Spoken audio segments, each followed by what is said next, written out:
Hello dear IGNOU student, कैसे हैं आप सभी और आपकी एग्जाम की तैयारी कैसी चल रही है आप कमेंट बॉक्स में बताना। उम्मीद करता हूं कि आपकी जो एग्जाम की तैयारी है वो काफ़ी अच्छी चल रही होगी। आज हम लोग बात करेंगे BEDSB 101 के पार्ट 2 के इम्पोर्टेंट क्वेश्चंस के बारे में। काफी मोस्ट इम्पोर्टेंट क्वेश्चन है, आप ऐसे मान के चलो। अगर आप इन क्वेश्चंस को अच्छे से कर लेते हो तो आपका एग्जाम काफी अच्छा जाने वाला है। इससे पहले मैंने पार्ट 1 के कुछ टॉप 5 इम्पोर्टेंट क्वेश्चंस को करवा दिया है, तो आप उन क्वेश्चंस को बिल्कुल भी स्किप मत करना, क्योंकि वो काफी इम्पोर्टेंट और मोस्ट इम्पोर्टेंट क्वेश्चन है।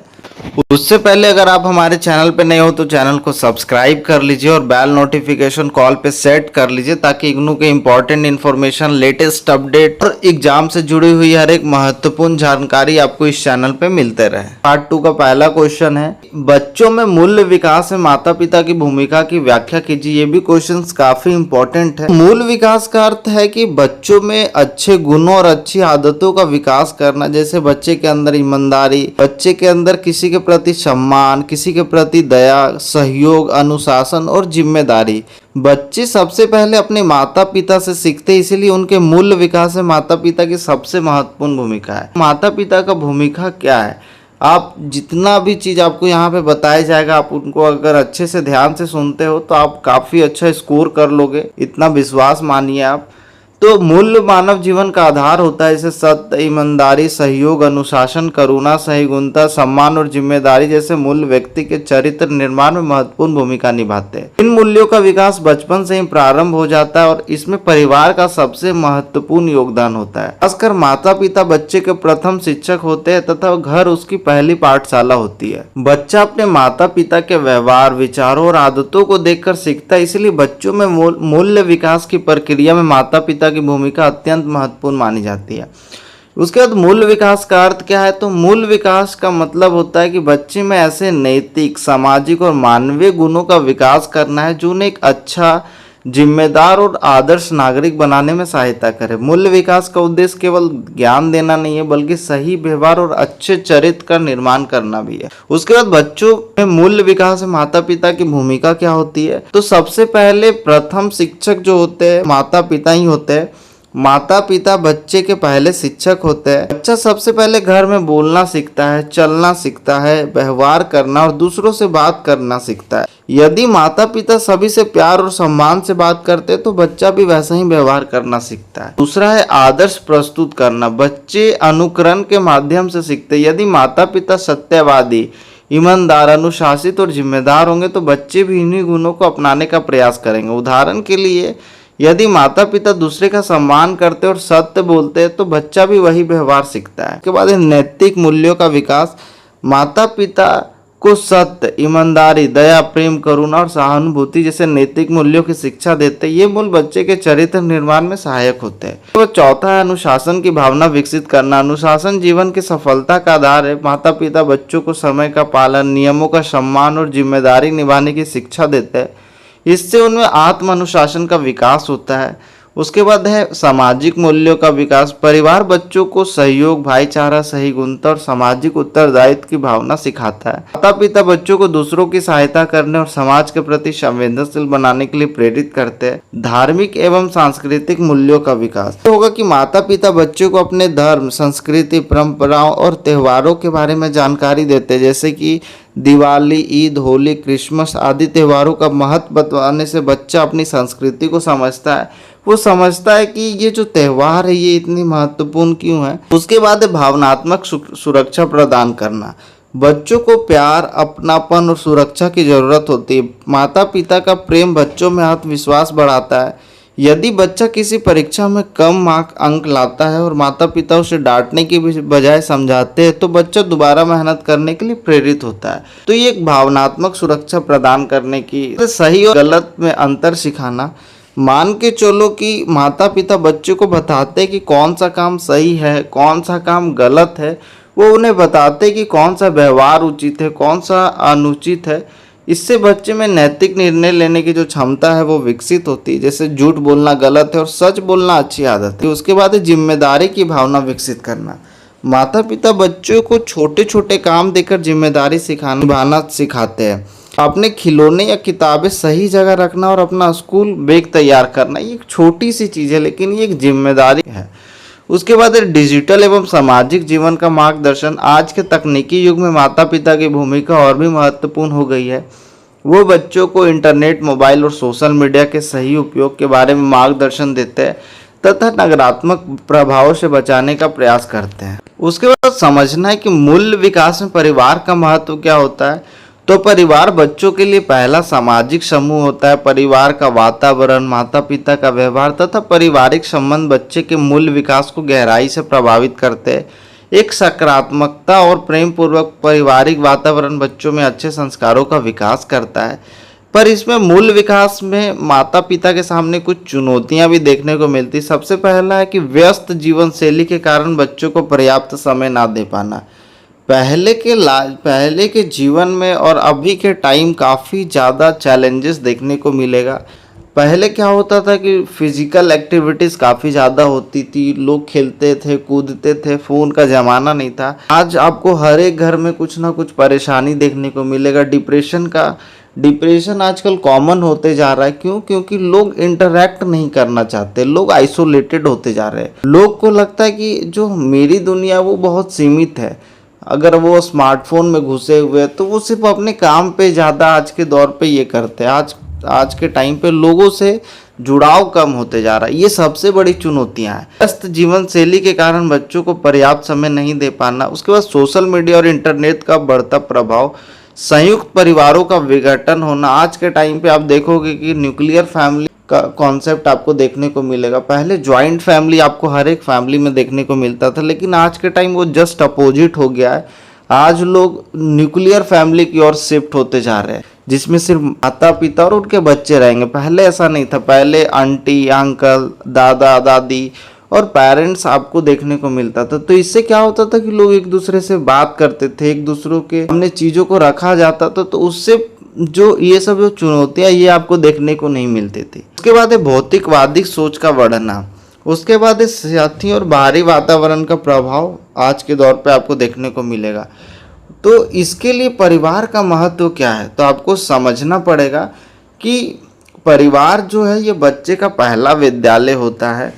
परिवार से ही बच्चे को अच्छे संस्कार मिलते हैं। परिवार प्रेम, सुरक्षा और आत्मविश्वास देता है। परिवार सामाजिक और नैतिक मूल्यों का विकास करता है। परिवार बच्चों के व्यक्तित्व निर्माण में महत्वपूर्ण भूमिका निभाता है। अच्छे परिवार का वातावरण बच्चों को अच्छे इंसान बनाता है। तो मूल विकास में परिवार का महत्वपूर्ण काफ़ी ज़्यादा देखने को मिलेगा। उसके बाद यहाँ पे बताया गया कि इन चुनौतियों के बावजूद माता पिता की दायित्व है कि वो बच्चों को उचित मार्गदर्शन और नैतिक शिक्षा प्रदान करे। तो उनके लिए कुछ सुझाव दिए गए, जैसे बच्चों के साथ अधिक समय बिताए, स्वयं आदर्श व्यवहार प्रस्तुत करे, बच्चों की समस्याओं को समझे, सकारात्मक प्रोत्साहन दे, नैतिक कहानी और प्रेरणादायक प्रसंगों का उपयोग करें, अनुशासन और प्रेम में संतुलन बनाए रखे।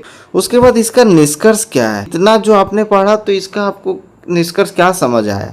तो बच्चों के मूल विकास में माता पिता की सबसे महत्वपूर्ण भूमिका होती है। बच्चा सबसे पहले अपने घर और माता पिता से ही अच्छे संस्कार सीखता है। यदि माता पिता स्वयं अच्छा व्यवहार करे, प्रेम, अनुशासन, ईमानदारी और जिम्मेदारी का उदाहरण प्रस्तुत करे, तो बच्चा भी एक अच्छा, जिम्मेदार, संस्कारी और सफल नागरिक बनता है। इसलिए बच्चों के उज्जवल भविष्य के लिए माता पिता का सही मार्गदर्शन और सहयोग अत्यंत आवश्यक है। तो इन सब चीज़ों को आपको ध्यान में रखना है। मैंने जैसे बताया, आंसर को जितना आसान शब्दों में लिखोगे, जितने उदाहरण के साथ लिखोगे, उतना ज़्यादा से ज़्यादा मार्क्स को स्कोर कर पाओगे। आप पॉइंट वाइज अपने आंसर्स को लिखने का प्रयास कीजिए। उसके बाद जो नेक्स्ट क्वेश्चन है, ये भी काफ़ी मोस्ट इंपॉर्टेंट क्वेश्चन है। घर सीखने का प्रथम स्थान है, इसकी विवेचना कीजिए। तो इसका जो आंसर है ये है कि मनुष्य के जीवन में शिक्षा का अत्यंत महत्वपूर्ण स्थान है। शिक्षा केवल विद्यालय और महाविद्यालयों में ही प्राप्त नहीं होती, बल्कि इसका प्रारंभ जन्म के साथ ही घर से हो जाता है। घर वह स्थान है जहाँ बच्चा सबसे पहले अपने माता पिता, भाई बहनों और परिवार के अन्य सदस्यों के संपर्क में आता है। परिवार ही बच्चों को बोलना,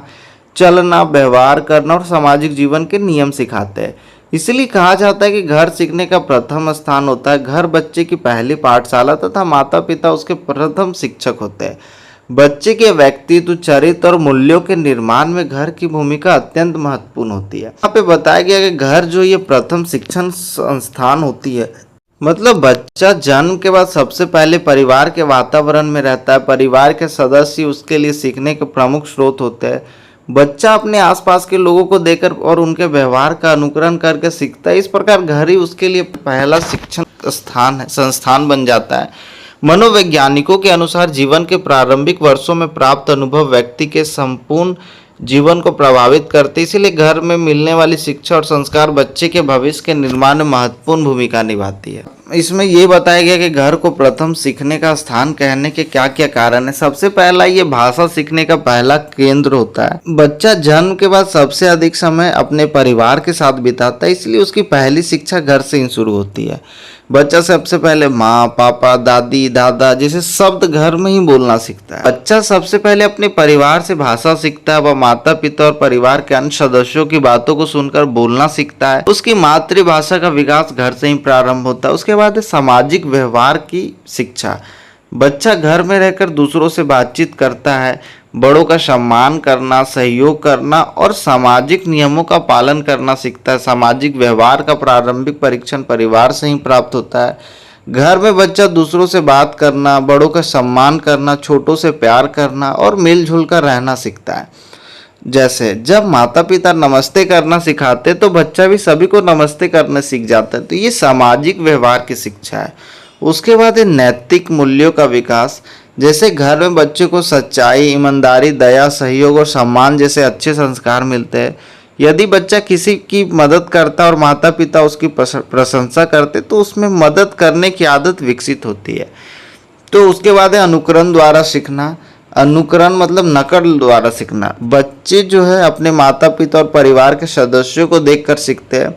इसे ही अनुकरण द्वारा सीखना कहते हैं। यदि माता पिता समय पर काम करते तो बच्चा भी समय का महत्व समझने लगता है। उसके बाद यदि परिवार का वातावरण सकारात्मक होगा और बच्चे में भी अच्छे गुणों का विकास देखने को मिलेगा। उसके बाद है भावनात्मक विकास। घर में मिलने वाला प्यार, अपनापन और सुरक्षा बच्चों को आत्मविश्वासी बनाती है। यदि बच्चा किसी गलती के बाद डरने की बजाय माता पिता से खुलकर बात करता है तो उसके भावनात्मक विकास अच्छा होता है। अगर यहाँ तक आपको समझ में आ रहा है तो आप वीडियो को ज्यादा से ज्यादा लाइक कीजिए और चैनल पे नहीं हो तो चैनल को सब्सक्राइब कर लेना। कि फ्री नोट्स पाने के लिए आप टेलीग्राम और व्हाट्सएप चैनल पे ज्वाइन हो जाना, आपको फ्री नोट्स वहीं पे मिलेगी। सांस्कृतिक एवं धार्मिक शिक्षा। घर में बच्चों को अपनी संस्कृति, परंपराओं और त्योहारों की जानकारी मिलती है। जैसे होली, दिवाली, ईद, क्रिसमस जैसे त्योहार मनाने से बच्चा अपनी संस्कृति और दूसरों की संस्कृति का सम्मान करना सीखता है। उसके बाद है अनुशासन और जिम्मेदारी का विकास। घर में बच्चों को नियमों का पालन करना और अपनी जिम्मेदारियां निभाना सिखाया जाता है। अपने खिलौनों और किताबों को सही जगह रखना तथा समय पर होमवर्क करना, ये सब चीज सिखाया जाता है। जीवन कौशल का विकास। घर बच्चों को दैनिक जीवन से जुड़े अनेक कौशल सिखाता है, जैसे स्वच्छता, समय प्रबंधन, सहयोग, समस्या समाधान और आत्मनिर्भरता।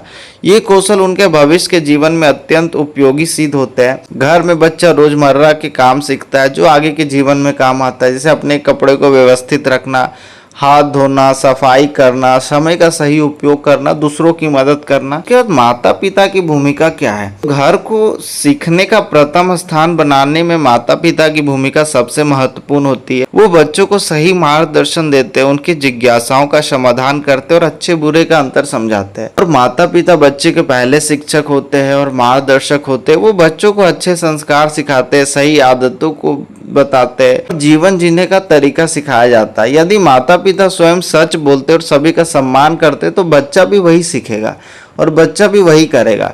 उसके बाद आपको यहाँ पे एक आदर्श माता पिता के क्या क्या गुण देखने को मिलेंगे। तो बच्चों को प्रेम और सुरक्षा प्रदान करना, अच्छे संस्कार देते हैं, वो सकारात्मक व्यवहार का उदाहरण प्रस्तुत करते हैं, शिक्षा और नैतिक मूल्यों के प्रति प्रेरित करते हैं, बच्चों की समस्याओं को समझते और उनका समाधान करते हैं। उसके बाद है आधुनिक युग में घर की भूमिका।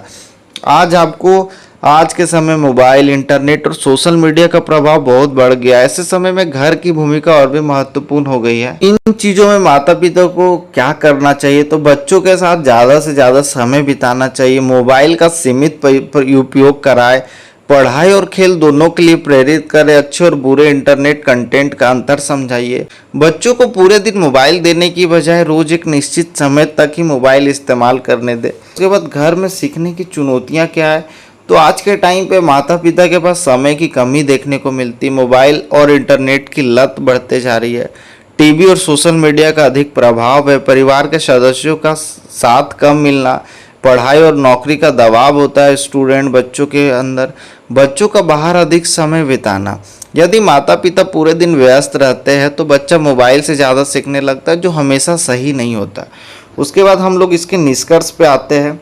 तो निष्कर्ष क्या है कि घर जो है बच्चे की पहली पाठशाला, यहीं से वह भाषा, अच्छे संस्कार, अनुशासन, जिम्मेदारी, सामाजिक व्यवहार और जीवन के महत्वपूर्ण मूल्य सीखता है। माता पिता और परिवार का अच्छा वातावरण बच्चों को एक अच्छा, जिम्मेदार, संस्कारी और सफल नागरिक बनाता है। इसीलिए हर परिवार को बच्चों के सीखने और अच्छे व्यक्तित्व के विकास के लिए प्रेम, समय और सही मार्गदर्शन देना चाहिए, क्योंकि इसीलिए यह कहना पूर्णतः उचित है कि घर सीखने का क्या है, प्रथम स्थान है। यहाँ तक अगर आपको समझ में आ रहा है तो आप वीडियो को ज़्यादा से ज़्यादा लाइक करें, और अगर आपको नोट्स, गेस्ट पेपर, असाइनमेंट कुछ भी परचेस करना हो तो आपको स्क्रीन पे नंबर दिख रहा होगा, आप सिंपली वहां से हमारी टीम से कांटेक्ट कर सकते हो व्हाट्सएप में और परचेस कर सकते हो। नेक्स्ट क्वेश्चन है, ये है मूल विकास में मीडिया की भूमिका एवं कार्यों का वर्णन कीजिए।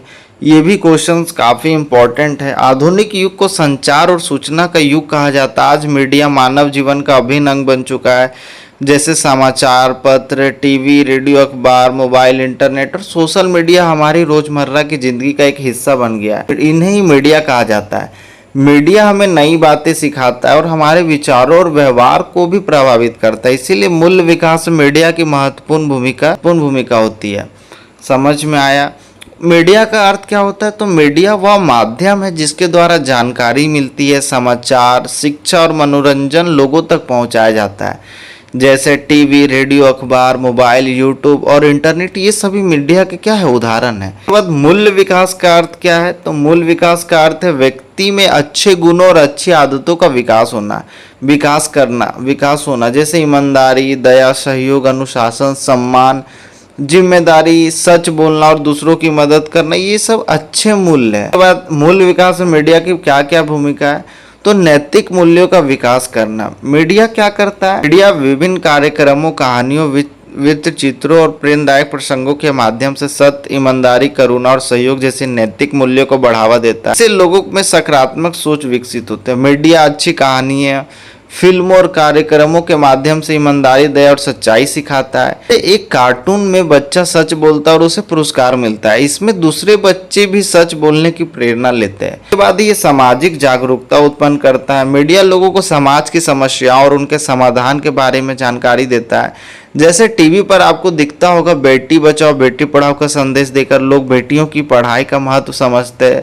उसके बाद तीसरा है राष्ट्रीय एकता और देशभक्ति को बढ़ावा देना। मीडिया देश के वीर सैनिकों और स्वतंत्रता सेनानियों की कहानियां दिखाकर देश की प्रेम भावना बढ़ाता है।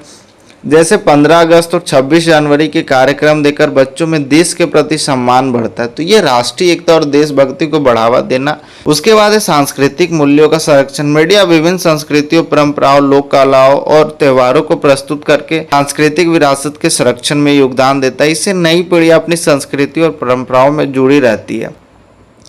मीडिया हमारी भाषा, संस्कृति, परंपराओं और त्योहारों की जानकारी देता है। जैसे होली, दिवाली, ईद, क्रिसमस पर विशेष कार्यक्रम देकर बच्चे विभिन्न संस्कृतियों के बारे में सीखते हैं। उसके बाद है लोकतांत्रिक मूल्यों का विकास। मीडिया लोगों को अनेक अधिकार और कर्तव्य बताता है तथा मतदान का महत्व समझाता है। समाचार देकर लोगों को चुनाव और मतदान की जानकारी मिलती है। इससे क्या होगा? इससे नागरिकों में लोकतांत्रिक मूल्यों का विकास होता है। उसके बाद है पर्यावरणीय जागरूकता बढ़ाना। मीडिया पर्यावरण संरक्षण, जल संरक्षण, स्वच्छता और सतत विकास से जुड़े संदेशों का प्रसार करता है। इससे लोगों में पर्यावरण के प्रति जिम्मेदारी की भावना विकसित होती है। जैसे कि टीवी पर पानी बचाओ का विज्ञापन देकर बच्चे नल खुला नहीं छोड़ते। मीडिया पेड़ लगाने, पानी बचाने और स्वच्छता रखने का संदेश देता है। उसके बाद व्यक्तित्व विकास में सहायता।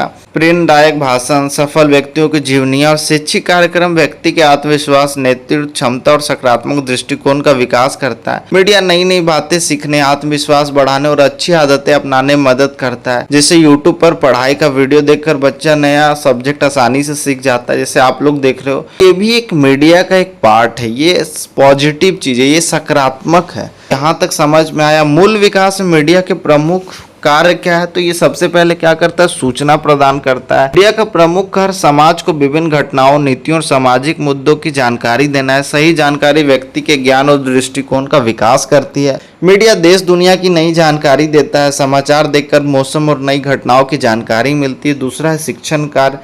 मीडिया पढ़ाई और ज्ञान बढ़ाने में मदद करता है। ऑनलाइन, जैसे आज के टाइम पे ऑनलाइन कक्षा, शैक्षिक वीडियो देखकर पढ़ाई करते हैं लोग। इसके बाद मनोरंजन कार्य है। मीडिया लोगों को मनोरंजन भी करता है। कार्टून, गाने और बच्चों के कार्यक्रम, ये सब मनोरंजन कार्य के उदाहरण है। जनमत निर्माण। मीडिया लोगों को किसी विषय पर सोचने और अपने राय बनाने में मदद करता है। स्वच्छता अभियान देकर लोग सफाई रखने के लिए प्रेरित होते हैं। उसके बाद है सामाजिक परिवर्तन का माध्यम।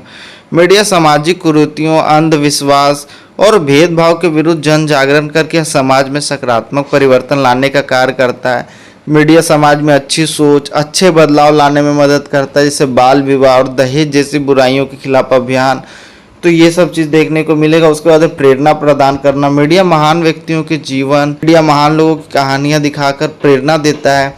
किसी खिलाड़ी या वैज्ञानिक की सफलता देखकर बच्चे मेहनत करने के लिए प्रेरित होते हैं। उसके बाद इसके सकारात्मक प्रभाव क्या है, तो ये नैतिक मूल्यों का विकास करता है। ज्ञान और जागरूकता में वृद्धि देखने को मिलेगा। नई जानकारी मिलती है, इससे आपको पढ़ाई आसान होती है, अच्छे संस्कार सीखने को मिलते हैं, देश और समाज के बारे में जानकारी बढ़ती है, पर्यावरण की रक्षा का संदेश मिलता है, आत्मविश्वास और ज्ञान बढ़ता है, नई तकनीक सीखने का अवसर मिलता है। जैसे आज के टाइम ऑनलाइन पढ़ाई करके बच्चा परीक्षा में अच्छे अंक ला सकता है। उसके बाद नकारात्मक प्रभाव भी देखने को मिलेगा, जैसे कि हिंसा और अश्लीलता का प्रसार, भौतिकवादी सोच को बढ़ावा, समय की बर्बादी, मोबाइल की लत लग सकती है, पढ़ाई में ध्यान कम हो सकता है, गलत जानकारी फैल सकती है, हिंसक या गलत वीडियो का बुरा असर पड़ सकता है और आंखों और स्वास्थ्य पर बुरा प्रभाव पड़ता है। यदि बच्चे पूरे दिन मोबाइल पर गेम खेले तो उसकी पढ़ाई और स्वास्थ्य दोनों प्रभावित हो सकती है। इसका निष्कर्ष क्या निकला? निष्कर्ष ये कि मीडिया मूल विकास का एक शक्तिशाली साधन या व्यक्ति और समाज में नैतिक, सामाजिक, सांस्कृतिक तथा लोकतांत्रिक मूल्यों के विकास में महत्वपूर्ण भूमिका निभाता है। आज के समय में सीखने का एक ये महत्वपूर्ण माध्यम है। यदि इसका सही और सीमित उपयोग किया जाए तो यह बच्चों में अच्छे संस्कार, ज्ञान, जागरूकता, देश प्रेम, अनुशासन और जिम्मेदारी का विकास करता है। लेकिन यदि इसका गलत उपयोग किया जाए तो यह नुकसान भी पहुंचा सकता है। इसीलिए हमें मीडिया का समझदारी और संतुलित तरीके से उपयोग करना चाहिए। आंसर ऐसे लिख सकते हो कि मीडिया की भूमिका क्या है, मीडिया के कार्य क्या है, अलग अलग शीर्षकों में आवश्यक लिखे। इससे आपका उत्तर अधिक प्रभावशाली बनता है और इसमें अच्छे मार्क्स आपको मिलते हैं। उसके बाद नेक्स्ट क्वेश्चन है, मीडिया क्या है, बच्चों एवं समाज पर मीडिया के नकारात्मक प्रभावों की व्याख्या कीजिए। आज के टाइम पे ये जो क्वेश्चन है ये काफ़ी इंपॉर्टेंट क्वेश्चंस बन जाता है, क्योंकि आज के टाइम पे हर एक घर में आपको फ़ोन देखने को मिलेगा, हर एक घर में सोशल मीडिया देखने को मिलेगा, हर एक घर में आपको ये चीज़ें देखने को मिलेगा। तो इस चीज़ को आपको बड़े ध्यान से समझना है। वर्तमान युग को सूचना एवं प्रसार संचार का युग कहा जाता है। आज मीडिया मानव जीवन का अभिन्न अंग बन चुका है। समाचार पत्र, radio, television, internet, mobile phone, social media तक, चलचित्र जैसे माध्यम लोगों तक सूचना, ज्ञान और मनोरंजन पहुंचाने का कार्य करते हैं। मीडिया ने दुनिया को एक वैश्विक गांव में बदल दिया है, जहां किसी भी घटना की जानकारी कुछ ही क्षणों में प्राप्त हो जाती है। यद्यपि मीडिया के अनेक सकारात्मक प्रभाव है, लेकिन इसके कुछ नकारात्मक प्रभाव भी है, विशेषकर बच्चों और समाज पर। इसलिए मीडिया के प्रभाव को समझना अत्यंत आवश्यक है। आज के समय हम TV, mobile, internet, social media, radio और अखबार के माध्यम से जानकारी प्राप्त कर रहे हैं। ये सभी मीडिया के भाग है। मीडिया हमें जानकारी देता है, लेकिन इसका गलत उपयोग किस पे पड़ रहा है? बच्चों और समाज पर पड़ रहा है। तो मीडिया का अर्थ क्या होता है? तो मीडिया वह माध्यम है जिसके द्वारा सूचनाएं, विचार, समाचार, ज्ञान और संदेश एक व्यक्ति से दूसरे व्यक्ति अथवा समाज तक पहुंचाया जाता है। यह जनसंचार का एक महत्वपूर्ण साधन है। क्या करता है? जो लोगों को आपस में जोड़ता है और नई नई बातें को पहुंचाता है। जैसे एग्जाम्पल के तौर पे आपको देखने को मिलेगा TV, mobile, YouTube, Facebook, Instagram, WhatsApp, radio और अखबार। ये सब किसके उदाहरण है? ये सब मीडिया के उदाहरण है। उसके बाद बच्चों पे नकारात्मक उसके बाद मीडिया के प्रमुख रूप आपको मैंने बता दिए। बच्चों पर मीडिया के नकारात्मक प्रभाव क्या क्या देखने को मिलता है? तो सबसे पहले हिंसात्मक प्रवृत्तियों का विकास। टेलीविज़न, फिल्मों, वीडियो गेम्स और सोशल मीडिया में दिखाए जाने वाले हिंसात्मक सामग्री बच्चों के मन पर नकारात्मक प्रभाव डालती है। बच्चे इन दृश्यों का अनुकरण करने लगते हैं और उनमें आक्रामक व्यवहार विकसित होता है। जैसे हिंसक फिल्में, गेम और वीडियो देखकर कुछ बच्चे लड़ाई झगड़ा करना सीख जाते हैं। अगर बच्चा रोज मारपीट वाले गेम खेलता है तो वह दोस्तों के साथ भी लड़ने लग सकता है। उसके बाद है अध्ययन में बाधा। अत्यधिक समय तक मोबाइल, इंटरनेट या टीवी देखने से बच्चों का ध्यान पढ़ाई से हट जाता है। बच्चों में पढ़ाई में ध्यान कम हो जाता है। बच्चा होमवर्क करने की बजाय पूरे दिन वीडियो गेम खेलते रहता है, वीडियो देखते रहता है। इससे उनकी एकाग्रता और शैक्षणिक उपलब्धियां प्रभावित होती है। उसके बाद नैतिक मूल्यों का ह्रास। कुछ मीडिया सामग्री अश्लीलता, झूठ, धोखा और भौतिकवाद को बढ़ावा देती है। इसका प्रभाव बच्चों के नैतिक जीवन पर पड़ता है और वो गलत आदर्शों को अपनाने लगते हैं। किसी वीडियो की नकल करके बच्चा गलत भाषा बोलने लगता है। गलत वीडियो, गलत संगति वाले कंटेंट में बच्चे झूठ बोलना, बदतमीजी करना, ये गलत आदतें सीख सकते हैं। उसके बाद स्वास्थ्य संबंधी समस्या देखने को मिलेगा। लंबे समय तक मोबाइल और कंप्यूटर का उपयोग करने से आंखों की समस्या, मोटापा, नींद की कमी तथा मानसिक तनाव जैसी समस्याएं उत्पन्न हो सकती है। आंखों में, गर्दन और नींद पर बहुत बुरा असर पड़ता है। देर रात तक मोबाइल चलाने से आंखों में दर्द रहेगा, नींद की कमी हो सकती है। उसके बाद है सामाजिक अलगाव। सोशल मीडिया और ऑनलाइन गेम्स के अत्यधिक उपयोग से बच्चे परिवार और मित्रों से दूर होते जा रहे हैं। इनसे उनके सामाजिक संबंध कमजोर पड़ रहे हैं। बच्चे परिवार और दोस्तों से अब कम बात करते हैं और अकेले रहना पसंद करने लगे। घर में सभी बैठे लेकिन बच्चा सिर्फ मोबाइल में व्यस्त रहता है, तो ये सामाजिक अलगाव को दिखाता है। उसके बाद लत की समस्या, अनुचित सामग्री का प्रभाव। इंटरनेट पर उपलब्ध अश्लील हिंसा, ये तो मैंने समझा दिया। उसके बाद लत की समस्या। आज अनेक बच्चे मोबाइल, सोशल मीडिया और वीडियो गेम्स के आदी हो रहे हैं। या लत उनके समय, स्वास्थ्य और व्यक्तित्व विकास पर नकारात्मक प्रभाव डालती है। उसके बाद समाज पर मीडिया के नकारात्मक प्रभाव क्या है, तो भ्रामक सूचनाओं का प्रसार। सोशल मीडिया के माध्यम से झूठी खबरें और अफवाहें तेजी से फैलती है। इससे समाज में भ्रम, तनाव और असुरक्षा की स्थिति उत्पन्न होती है। बिना जांच की किसी अफवाह को व्हाट्सएप पर आगे भेज देना, झूठी या अधूरी खबरें फैल जाती बहुत तेजी से, तो ये भ्रमित करने वाली सूचनाओं का प्रसार देखने को मिलेगा। उसके बाद ये सांस्कृतिक मूल्यों का ह्रास। विदेशी संस्कृति की नकल करते करते लोग अपनी भाषा और परंपराओं को भूलने लगते हैं। बच्चे अपनी लोक कथाओं और त्योहारों के बारे में कम जानने लगे। उपभोक्तावाद को बढ़ावा। विज्ञापन देखकर लोग जरूरत ना होने पर भी चीज़ें खरीदते हैं। बच्चा हर नया खिलौना या मोबाइल खरीदने की जिद करने लगता है। वस्तुओं की खरीदारी की प्रवृत्ति बढ़ती से भौतिकवाद सोच का विकास होता है। सामाजिक तनाव और संघर्ष। कभी कभी मीडिया द्वारा प्रस्तुत पक्षपातपूर्ण या उत्तेजक सामग्री से समाज में जातीय, धार्मिक या राजनीतिक तनाव उत्पन्न कर सकती है। उसके बाद आपको गोपनीयता का हनन भी देखने को मिलेगा। सोशल मीडिया पर निजी जानकारी साझा करने से उस गलत उपयोग हो सकता है। अपना पता, मोबाइल नंबर सार्वजनिक करना, समय की बर्बादी। लोग कई घंटे बिना किसी जरूरी काम के सोशल मीडिया पर बिताते हैं, जैसे पढ़ाई या काम करने के बजाय घंटों रील्स देखते रहना। मानसिक तनाव और अक्षावाद। दूसरों की सफलता या दिखावे वाली पोस्ट देखकर कुछ लोग खुद को कमजोर समझने लगते हैं। हर समय दूसरों से अपनी तुलना करना ये सही नहीं होता। इसकी वजह से लोग दुखी रहना स्टार्ट करते हैं। इसके बाद नकारात्मक प्रभाव को कम करने के क्या क्या उपाय है, तो मीडिया का संतुलित और विवेकपूर्ण उपयोग करना चाहिए। बच्चों के लिए अभिभावकों की निगरानी आवश्यक है। मोबाइल और टीवी का सीमित समय तय करें। बच्चों को केवल अच्छे और शैक्षणिक कार्यक्रम दिखाएं। माता पिता बच्चों के साथ समय बिताएं। सोशल मीडिया पर आई हर खबर पर तुरंत विश्वास नहीं करना है। फेक न्यूज और अफवाहों से सावधान रहें। खेलकूद, किताबें पढ़ने और रचनात्मक गतिविधियों के लिए प्रेरित करें। निजी जानकारी इंटरनेट पर साझा ना करें। परिवार के साथ बातचीत और सामूहिक गतिविधियां बढ़ाएं। सोने से पहले मोबाइल का उपयोग ना करें। यदि बच्चा रोज 1 घंटा पढ़ाई के लिए मोबाइल और बाकी समय खेलकूद और परिवार के साथ बिताता है तो उसका विकास बेहतर होगा। इसका निष्कर्ष क्या निकला? मीडिया आधुनिक जीवन का एक महत्वपूर्ण हिस्सा है और इसके अनेक लाभ है, लेकिन इसके नकारात्मक प्रभावों को भी नज़रअंदाज नहीं किया जा सकता। विशेष रूप से बच्चों और युवाओं पर इसका प्रभाव अधिक पड़ता है। हिंसा, अश्लीलता, भ्रामक सूचनाएं, भौतिकवाद और सामाजिक अलगाव जैसी समस्या मीडिया के दुष्प्रभाव के उदाहरण है। इसलिए आवश्यक है कि मीडिया का उपयोग जिम्मेदारी और विवेक के साथ किया जाए ताकि इसके सकारात्मक पक्षों का लाभ उठाया जा सके और नकारात्मक पक्षों को कम किया जा सके। यहाँ तक अगर वीडियो समझ में आ रहा है, वीडियो पसंद आ रहा हो तो आप वीडियो को ज़्यादा से ज़्यादा लाइक करें और आप मुझे नेक्स्ट आपका एग्ज़ाम कौन सा है और कौन से वीडियोस चाहिए आप कमेंट में बता सकते हो। उसके बाद नेक्स्ट क्वेश्चन है, सामाजिकरण क्या है? सामाजिकरण में परिवार एवं सहकर्मी समूह की भूमिका की चर्चा कीजिए। मनुष्य एक सामाजिक प्राणी है, वह समाज में रहकर ही अपने व्यक्तित्व का विकास करता है। जन्म के समय बच्चा केवल एक जैविक प्राणी होता है, लेकिन धीरे धीरे समाज के संपर्क में आकर वह सामाजिक व्यवहार, रीति रिवाज, मूल्य, आदर्श और मानदंड सीखता है। इस प्रक्रिया को सामाजिकरण कहा जाता है। सामाजिकरण व्यक्ति को समाज के अनुरूप जीवन जीने योग्य बनाता है तथा उसमें सामाजिक उत्तरदायित्व, सहयोग, अनुशासन और नैतिक मूल्यों का विकास करता है। सामाजिकरण की प्रक्रिया में परिवार और सहकर्मी समूह की महत्वपूर्ण भूमिका होती है। मनुष्य जन्म से सामाजिक नहीं होता, वह परिवार, स्कूल, दोस्तों और समाज के साथ रहकर बोलना, व्यवहार करना और अच्छे संस्कार सीखता है। इस पूरी सीखने की प्रक्रिया को ही हम लोग सामाजिकरण कहते हैं।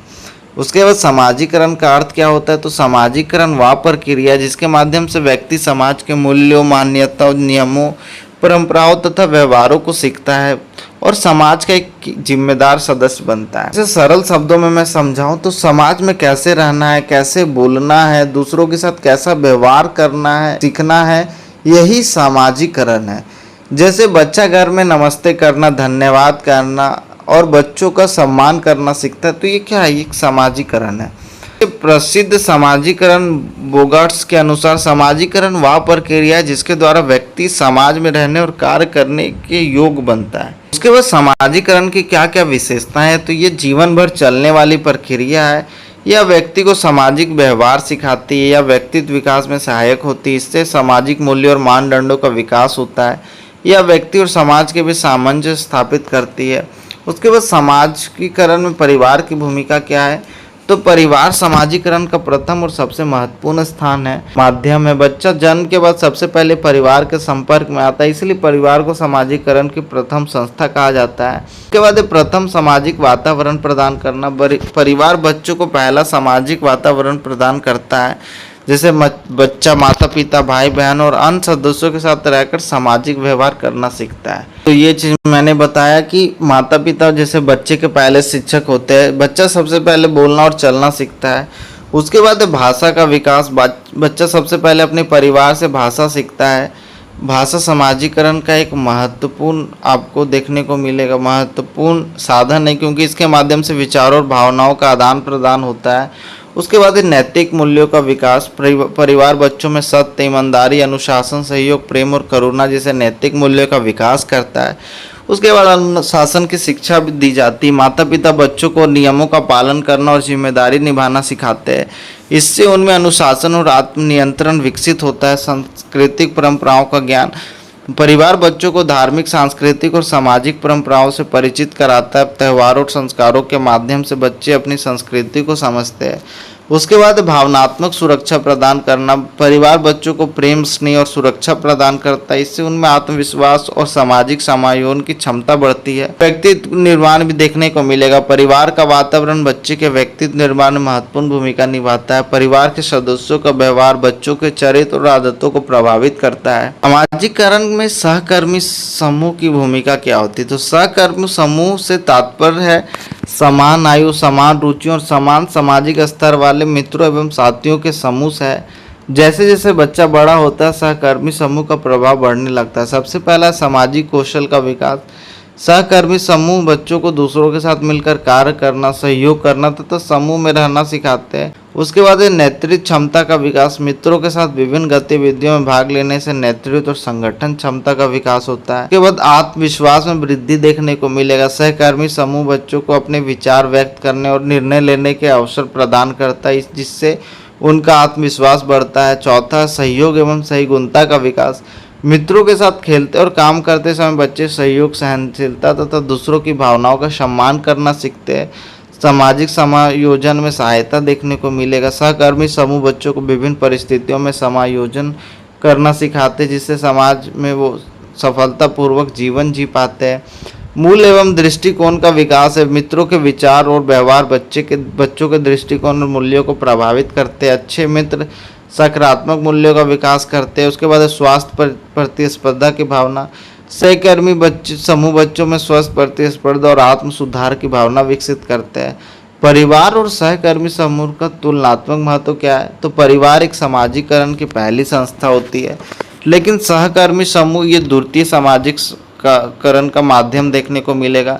परिवार से नैतिक मूल्यों का विकास होता है और सहकर्मी समूह से सामाजिक कौशल का विकास देखने को मिलेगा। परिवार से भावनात्मक सुरक्षा प्रदान करता है और इस सहकर्मी से आत्मविश्वास बढ़ाता है। परिवार अनुशासन सिखाता है लेकिन सहकर्मी जो है सहयोग और नेतृत्व विकास करता है। परिवार संस्कृति और परंपराओं का ज्ञान देता है लेकिन सहकर्मी जो सामाजिक समायोजन में सहायता करता है। तो इसके निष्कर्ष क्या निकले? निष्कर्ष ये कि सामाजिकरण एक महत्वपूर्ण प्रक्रिया जो व्यक्ति को समाज का जिम्मेदार और उपयोगी सदस्य बनाती है। परिवार सामाजिकरण की पहली और सबसे महत्वपूर्ण संस्था है, जबकि सहकर्मी समूह सामाजिक अनुभवों और व्यवहारिक कौशलों के विकास में महत्वपूर्ण भूमिका निभाता है। परिवार बच्चों में नैतिक, सांस्कृतिक और भावनात्मक मूल्यों का विकास करता है, जबकि सहकर्मी समूह सहयोग, नेतृत्व, आत्मविश्वास और सामाजिक समायोजन की भावना विकसित करता है। दोनों मिलकर बच्चों के व्यक्तित्व और चरित्र निर्माण में महत्वपूर्ण योगदान देते हैं। इससे आपको क्या समझ में आया कि सामाजिकरण क्या एक प्रक्रिया है जो बच्चों को समाज में रहने योग्य बनाती है। इसमें परिवार सबसे पहले और सबसे महत्वपूर्ण भूमिका निभाता है, क्योंकि बच्चा सबसे पहले घर से सीखता है। इसके बाद वो अपने सहकर्मी समूह, दोस्त, बच्चों से मिलजुल कर रहना, सहयोग करना, जिम्मेदारी निभाना और आत्मविश्वास विकसित करना सीखते हैं। परिवार और मित्र मिलकर बच्चों को एक अच्छा, जिम्मेदार और संस्कारिक नागरिक बनाते। तो ये आपको मैंने इंपॉर्टेंट क्वेश्चंस करवा दिए। उम्मीद करता हूँ कि आपको यहाँ तक वीडियो अच्छा लगा हो। वीडियो पसंद आया हो, समझ में आया तो आप ज़्यादा से ज़्यादा लाइक करें और अपने दोस्तों के साथ इस वीडियो को शेयर करें। अगर हमारे चैनल पर नए हो तो चैनल को मस्ट सब्सक्राइब कर दें, ताकि इसी तरीके के आपके एग्ज़ाम के लिए हम और हेल्पफुल वीडियोज़ ला सकें। बाकी आप कमेंट में मुझे बता देना कि नेक्स्ट वीडियो कौन सा चाहिए। बाकी मिलते हैं अगले वीडियो में। Thank you friends.